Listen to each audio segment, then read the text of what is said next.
Messieurs, dames, bonjour, Monsieur Ducot. Nous allons commencer le cours dans quelques instants. Tout d'abord, j'aimerais savoir si vous m'entendez, si vous voyez bien mon écran avec la souris qui bouge sur cet écran. Vous avez un chat sur le côté en haut à droite de votre écran qui vous permet de communiquer avec moi et qui vous permettra aussi éventuellement de poser des questions pendant le cours. Donc, est-ce que quelqu'un peut répondre en tapant sur le chat et me dire que le son et l'image, c'est OK? Regardez en haut à droite, il y a un trait rouge, une flèche rouge. Il suffit de cliquer par là-bas et m'envoyer. Tout est bon. Tout est OK. Harvey, merci. On va attendre une petite poignée de secondes et on va commencer à travailler sur Money Management. À tout de suite. Nous allons commencer. Je retire l'avertissement sur les risques. Voilà. Les retardataires, ils prendront le cours en cours de route. On y va. Aujourd'hui, donc, le sujet, c'est Money Management. On va essayer de comprendre en quoi cela consiste et voir comment on essaye de mettre ça en place. Vous allez voir, c'est pas compliqué. OK, il y a que 2 ou 3 choses à savoir pour bien mettre les choses en place. Si vous mettez ce que je vais vous montrer en place, vous allez pouvoir essayer d'assurer en fait votre capital et de ne pas mettre en risque maximum. Alors, je prends toujours un exemple pour pouvoir imaginer un peu ce que je vais vous dire sur Money Management. C'est quelqu'un qui a 10 000 euros en poche et qui rentre dans un casino. OK, il va à la roulette, il se prend les 10 000 euros, il les prend, il les met sur le rouge. S'il a de la chance, il a gagné, c'est sorti, mais s'il n'a pas de chance, il a tout perdu. Et nous, on veut éviter ce genre de phénomène. On n'est pas là pour jouer au casino. Donc, c'est la première des choses. Et on ne veut pas que des traders prennent ce genre de risque et on essaie donc de les aiguiller. Après, les traders font ce qu'ils veulent, mais on essaie de les aiguiller pour que justement ils essaient de limiter la prise de risque. Donc, certains économistes ont mis en place un système qui s'appelle le money management, ce qui veut dire comment gérer son capital en termes de risque, et on a un pourcentage de risque acceptable par rapport au capital.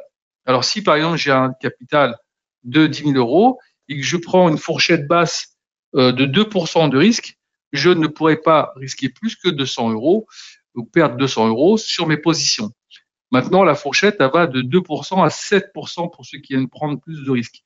Moi, je pense que c'est un peu trop, mais 5%, ça me paraît plutôt acceptable dans le sens où on est quand même là pour au moins accepter une part de risque minimum, ce qui voudrait dire que sur 10 000 euros, si vous risquez maximum 500 euros, vous êtes dans des conditions quand même qui sont plutôt confortables et qui vous permettent de prendre, on va dire, des positions qui peuvent être intéressantes parce que vous êtes là aussi pour gagner de l'argent. D'accord? Donc, quand on a accepté ce genre de risque, c'est à vous de peser après le pour et le contre de la fourchette entre 2 et 7%. Nous, on va rester sur 5 et on va essayer de travailler avec ça. Donc voilà. Alors, je ne sais pas, Harvey, comme tu as répondu en premier sur le chat, est-ce que tu as un produit sur lequel tu veux qu'on travaille? L'US 500, ça te va? On reste sur l'US 500? L'euro-dollar, tu préfères? OK. Alors voilà, on va essayer de travailler sur l'euro-dollar. OK. Alors sur l'euro-dollar, comme on voit là actuellement, on a un marché quand même qui est quand même assez chaud. On est venu taper ici, vous voyez ici là un support assez intéressant. D'ailleurs, si on va le chercher un peu plus haut, vous voyez ici, là, ce support-là, il est quasiment sur ce point-là bas, ce point bas ici. On l'a quasiment fait ici, d'accord? Donc on a fait quand même 1,0496 au plus bas. Et là, ça rebondit un peu. Alors, ça ne veut pas dire qu'on n'ira peut-être pas chercher ce point-là. On pourra peut-être retester demain le point que je viens de vous montrer. Mais quand même, c'est important. C'est là où on s'aperçoit qu'il y avait quand même quelque chose d'intéressant, parce que dès qu'on l'a tapé, d'ailleurs, on a rebondi. Bon, pour l'instant, il y a une grosse pression. Je fais en même temps un petit peu de macroéconomie. Il y a une grosse pression sur le dollar dans la mesure où tout le monde pense que avec Trump, ça va risque de ramener un peu d'inflation. De toute façon, on a vu les chiffres qui sont tombés ces derniers jours. L'inflation remonte un petit peu quand même, que ce soit aux États-Unis ou en Europe. Ça commence tendance un petit peu à remonter un peu. Bon. Ceci étant dit, on se met sur l'euro-dollar. Donc ici, sur l'euro-dollar, voilà. Si on prend un lot ici, un lot égale 100 000 euros, d'accord? Ok. On sait maintenant, on va essayer d'être le plus propre possible. Donc, un lot égale 100 000 euros. Si je prends ici un lot, voilà, voilà, je prends un lot, on va dire qu'on est acheteur, voilà. Je dois maintenant calibrer mon stop loss. Ok, j'ai acheté à 1,05. Je rappelle que c'est le quatrième chiffre après la virgule qui compte. 0,564. Ok. Donc en termes de pips, si je prends un lot sur 100 égale 100 000, d'accord? Combien ça coûte à chaque fois que ça bouge d'un pips? Ça coûte 10 euros. On est d'accord? Si vous prenez 0,10, ça va coûter 1 euro. Et si vous prenez 0,01, ça va coûter 10 cents. D'accord? À chaque fois que ça bouge d'un pips.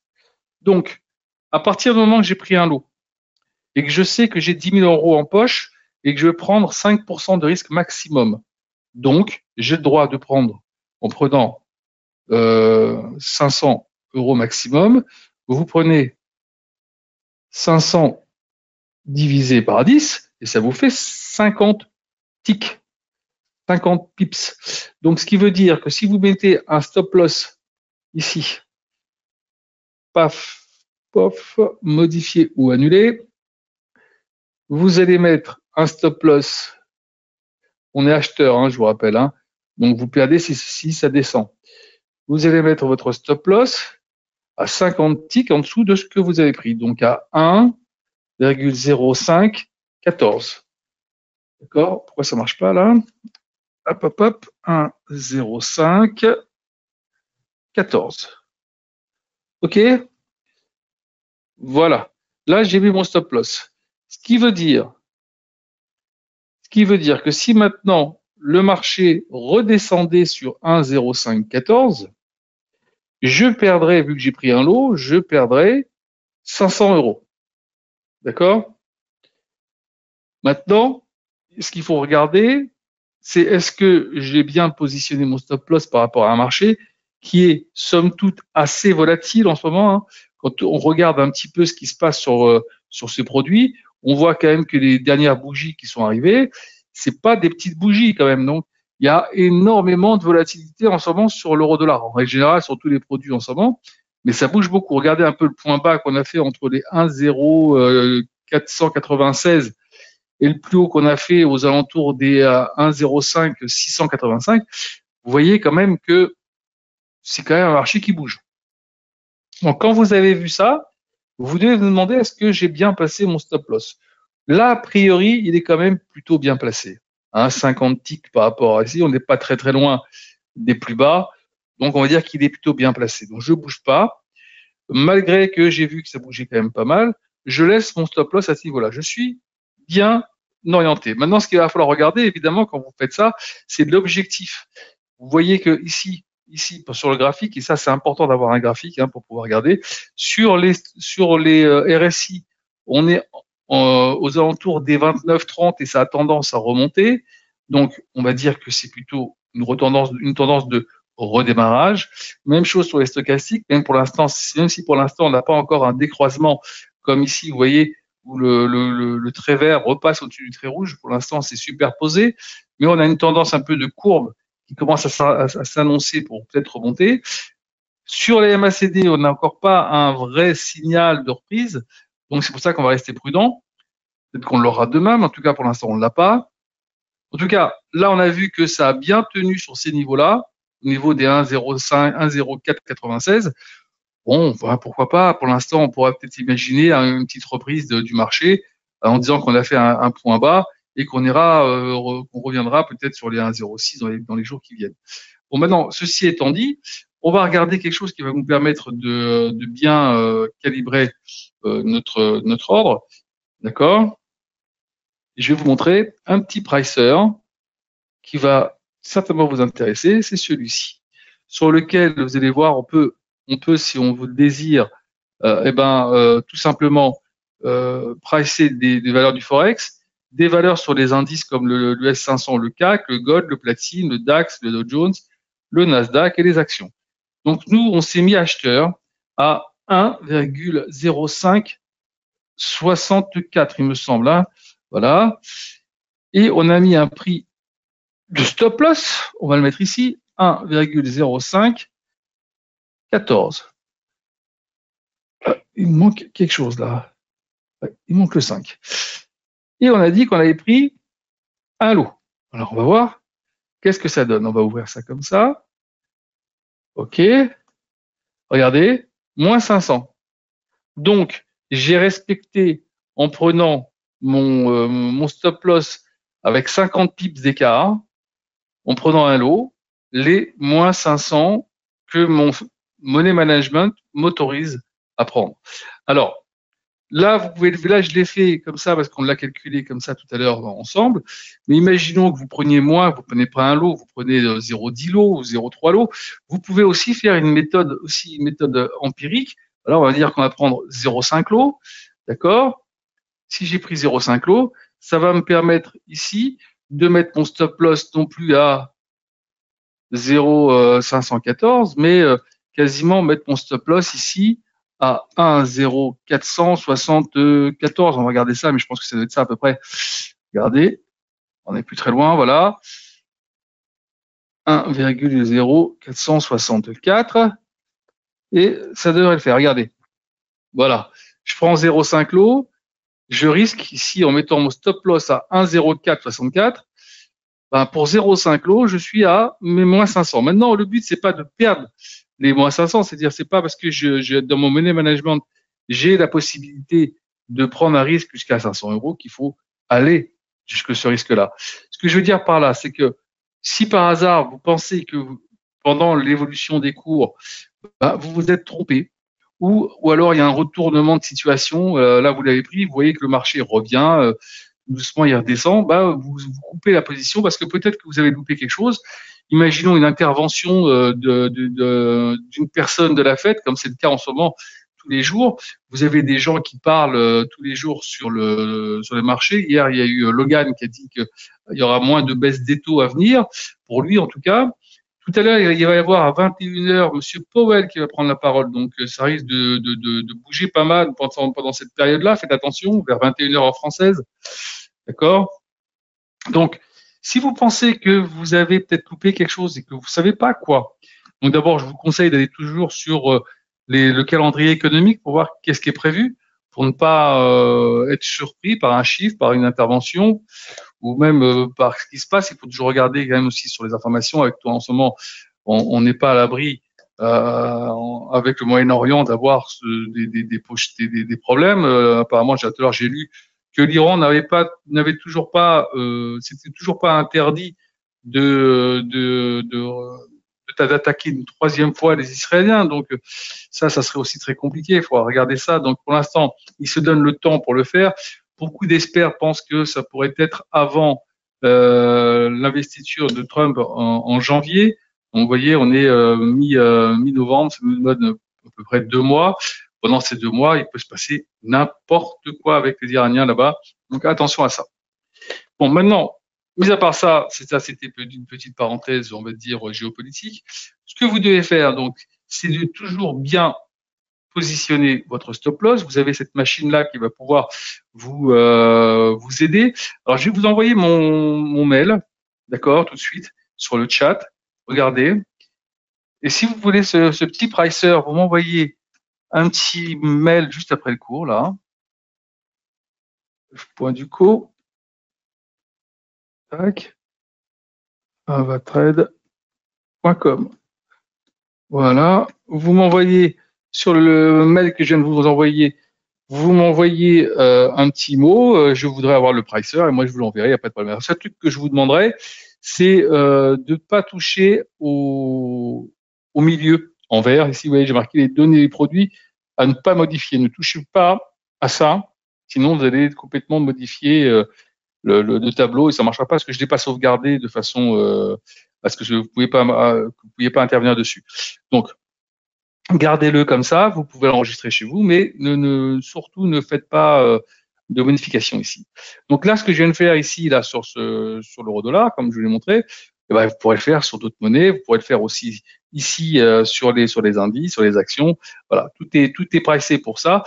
Là, je répète pour pas être trop insistant, mais faites-vous d'abord toujours un bon graphique pour avoir des objectifs, savoir la volatilité du produit, qu'est-ce qu'il est. Par rapport à ça, vous allez pouvoir mettre un stop loss ou prendre un sens qui soit intéressant, d'accord? Parce que le stop loss, s'il est trop serré, ben vous pourrez vous faire arrêter votre ordre, j'ai envie de dire, d'une façon trop rapide, et donc ça serait un peu inutile. Donc il faut vraiment faire attention à ça.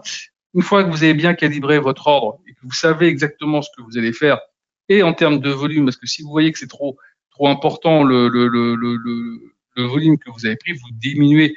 Hein. Voilà, vous voyez, j'ai pris un lot ici. Personne m'empêche ici, regardez sur le truc, là je peux le faire, je peux vous montrer, de couper une partie de l'ordre. Je fais ça, je ferme 0,5 lot. Voilà, voilà. Il me reste ici, ça je peux le faire, je peux bien le faire sur la MetaTrader. Vous voyez, il me reste ici, je suis acheteur maintenant que de 0,5. Et donc maintenant que je suis acheteur des 0,5, je peux éventuellement faire bouger mon stop loss, comme je vous l'ai montré tout à l'heure sur le pricer, et le mettre à 1,0564. 0,564. Donc, je pourrais l'éloigner au cas où, par exemple, il venait à avoir un petit retournement et que j'ai pas envie de fermer ma position tout de suite. J'ai envie de la garder en pensant que c'est juste parce que le marché est nerveux. Donc voilà, je peux, en diminuant ma quantité, je peux aussi éloigner mon stop loss. Et ça peut être intéressant pour vous. Donc, vous devez à tout prix essayer de bien jongler avec tout ça. D'accord? Est-ce qu'il y a des questions? Vous voyez, c'est pas compliqué. Hein. Vous devez définir. Oh, comment peut-on?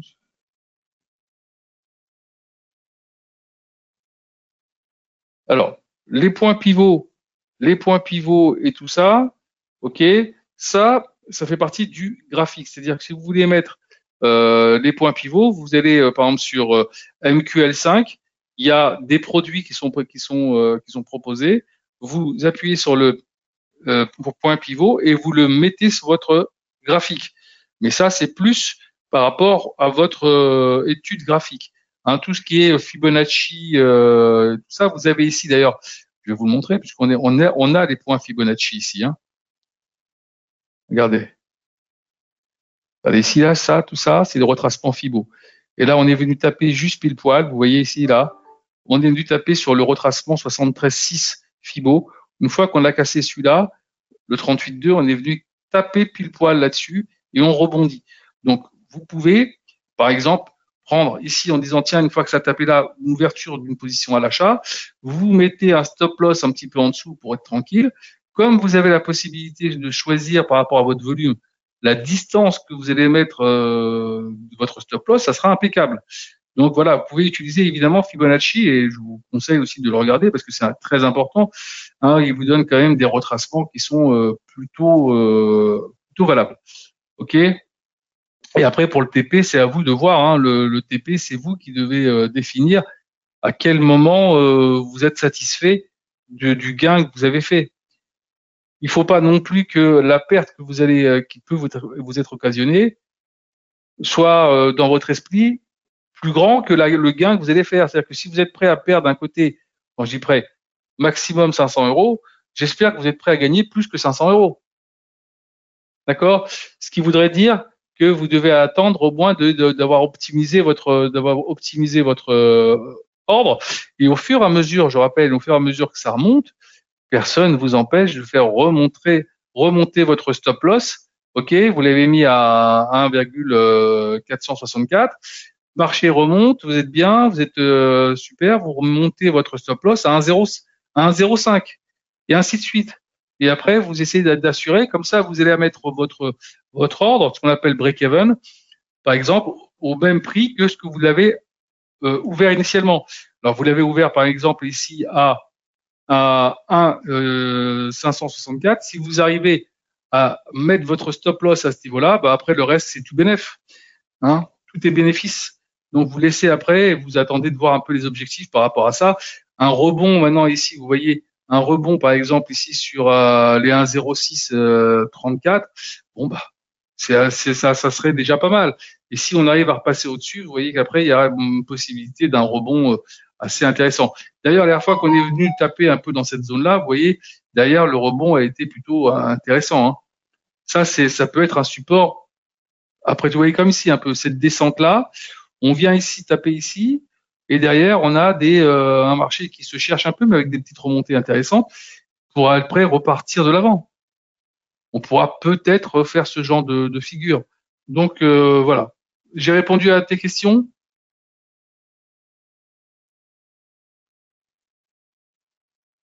Est-ce que j'ai répondu à la question? Ok, parfait. S'il y a d'autres questions, j'écoute, il n'y a pas de problème. Je rappelle, hein, si on voulait avoir, par exemple, les points pivots et tout ça, parce que moi, les points pivots, je les envoie le matin sur le morning meeting. Bon, vous pouvez toujours prendre le point pivot que j'envoie et le mettre directement sur votre graphique et le positionner tous les jours. Mais vous avez aussi la possibilité d'aller sur MQL5, d'accord? Et sur MQL5, vous êtes dessus.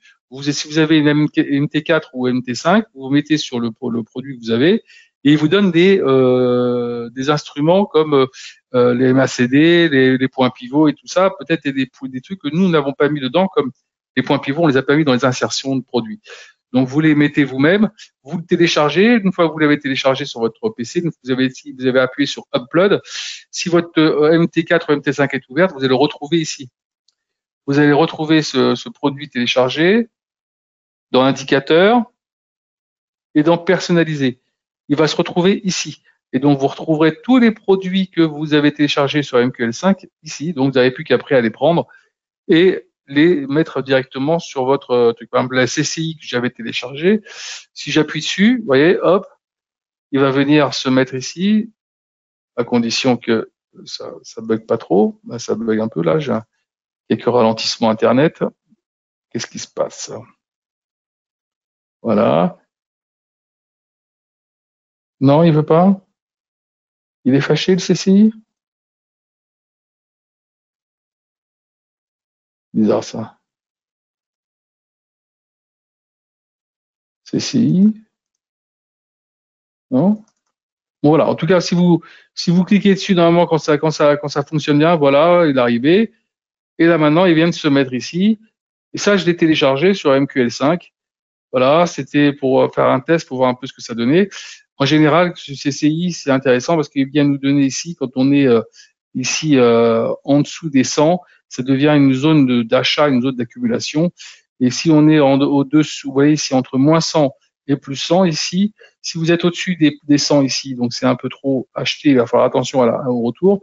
Et même chose ici, vous voyez, par exemple, on prend ici l'exemple ici, vous voyez, c'était intéressant de le faire. Il y a plein de choses comme ça qu'il faut suivre. Alors, je l'ai mis comme ça, histoire d'eux, mais moi, quand j'avais déjà pas mal de paramètres, j'ai préféré le supprimer de mes graphiques. D'accord? Et ça, vous allez pouvoir le faire avec les points pivots de ça et le télécharger sans problème. Bah, écoutez, merci d'avoir assisté au cours et mettez tout ça en application si vous voulez le petit pricer, un petit mail et je vous l'envoie. Bonne soirée!